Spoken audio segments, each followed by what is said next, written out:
Yesterday, AMD announced a major partnership with Meta, and the stock surged more than 10% before the market even opened. Now, every headline is repeating the same number, $60 billion. But that number doesn't actually appear anywhere in AMD's official press release. It came from analyst estimates, and the real story is far more important because the deal is about positioning AMD at the center of the fastest growing infrastructure build-out in history. Meta is one of the largest AI infrastructure buyers on Earth, building massive data centers designed to run artificial intelligence at global scale.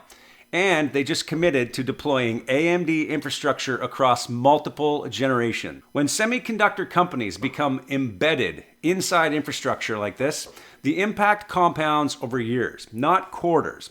And to understand where AMD could realistically go from here and why warrant strike prices reach as high as $600, we need to understand what has already changed inside the business. Because AMD today is not the same company it was a few years ago. And there's another reason why this matters right now. Nvidia reports earnings today, and as the dominant supplier of AI accelerators, their results will give investors a clear signal about how fast AI infrastructure spending is expanding globally. But AMD doesn't need to beat Nvidia to deliver massive returns. It only needs to capture a portion of that growth, and that is exactly what is starting to happen right now. So before we go deeper, if you're new here, please subscribe to the channel. And a quick disclaimer, this is not financial advice, this is financial education. So, to understand the upside in AMD, we need to understand just exactly how semiconductor companies normally behave. Because historically, they've been cyclical. And what I mean by that is demand rises, revenue grows, supply catches up, growth slows, and the cycle resets. And for decades, AMD was tied to consumer PCs, gaming consoles, and traditional server refresh cycles. But something fundamentally is different, and it's happening right now. AMD generated approximately $34.6 billion in revenue last year, and one segment is driving a disproportionate share of future growth: data centers. This includes EPYC server CPUs and Instinct AI accelerators, which are being deployed by companies like Microsoft, Meta, Amazon, Oracle, and OpenAI to build global AI infrastructure. AMD is now entering a new product cycle designed specifically for this market, with the launch of its next generation MI450 AI accelerators and Venice EPYC server CPUs.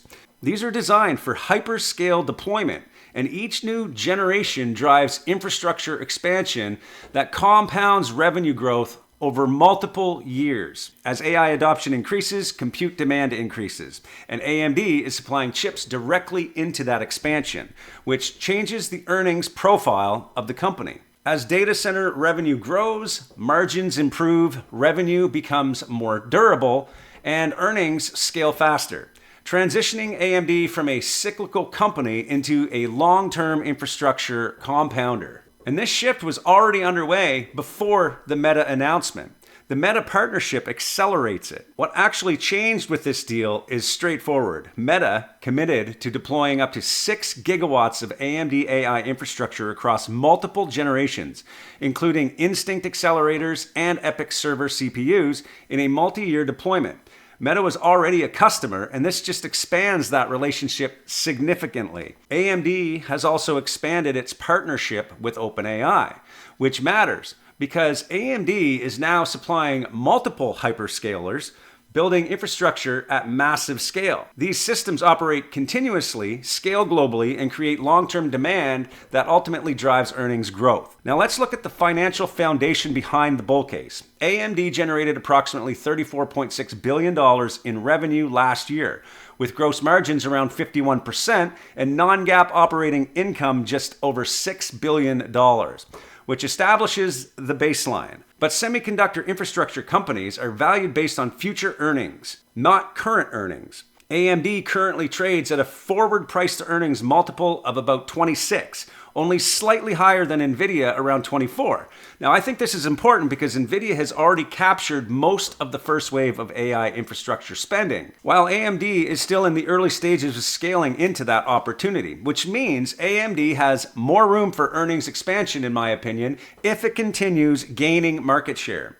Mathematically, it's often easier for the company gaining share to grow earnings faster than the company that is already dominating the market. So let's talk about the $600 stock price, because this is where the math becomes really important. AMD has approximately 1.63 billion shares outstanding, which means at $600 per share, the company would be worth nearly $1 trillion.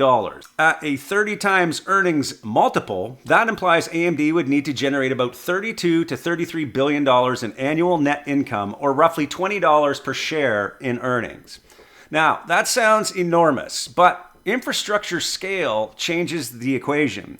Global AI infrastructure spending is expected to reach hundreds of billions of dollars annually.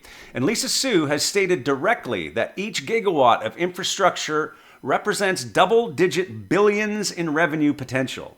AMD does not need to capture the entire market, it only needs to capture a meaningful share. And that's exactly what these partnerships with Meta and OpenAI and Microsoft and other hyperscalers are designed to enable. This brings us to the warrants, which many investors misunderstand. Meta received performance-based warrants for up to 160 million shares, representing about 10% potential dilution. Now, these warrants only vest if AMD successfully deploys infrastructure at massive scale. If AMD doesn't execute, Meta doesn't receive those shares. If AMD does execute, it actually means that AMD has generated tens of billions in infrastructure revenue, aligning Meta's incentives directly with AMD's success. Lisa Su addressed this directly when asked why Meta received warrants. And I want to show you a clip of her exact response, because this explains how AMD and its largest customers are thinking about the long-term scale of this opportunity. Why are you including these? I mean, you explained it to a certain extent, but the cynics would say, well, you have to, because otherwise they're not going to buy your chips. How do you respond to that? Oh, David, I would take a step back and say, look, we are sizing this AI accelerator market at, $1 trillion over the next 5 years. It's a huge, huge market. And we're actually at an inflection point where, I'm a big believer in there's no one size fits all. Frankly, you need a lot of different types of compute. AMD has all of the pieces. So we have CPUs, GPUs, we have the system infrastructure. And what we want to do is place bets on, who we think are going to be the winners in AI innovation going forward. So this is about strategic partnership. I think, everything that we do when we look at the structures of this is to ensure that it's a win-win. So everything is performance-based. There's a tremendous amount of revenue coming into AMD. Every gigawatt of compute is, double-digit billions of revenue to us.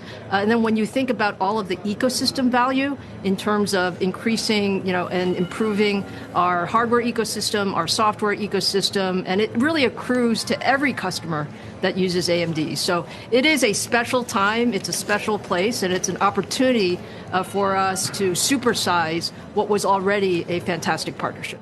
What she is describing is infrastructure scale. These agreements are structured around the idea and possibility of massive long-term deployment.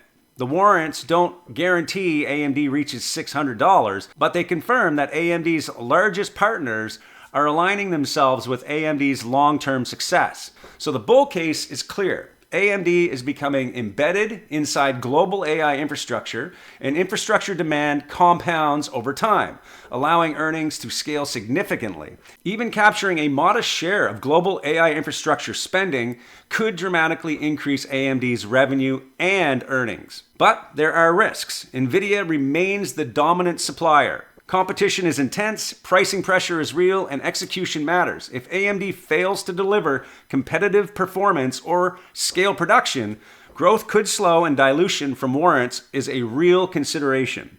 Now, this is not guaranteed. This is execution dependent. Here is what actually matters going forward. First, infrastructure deployment.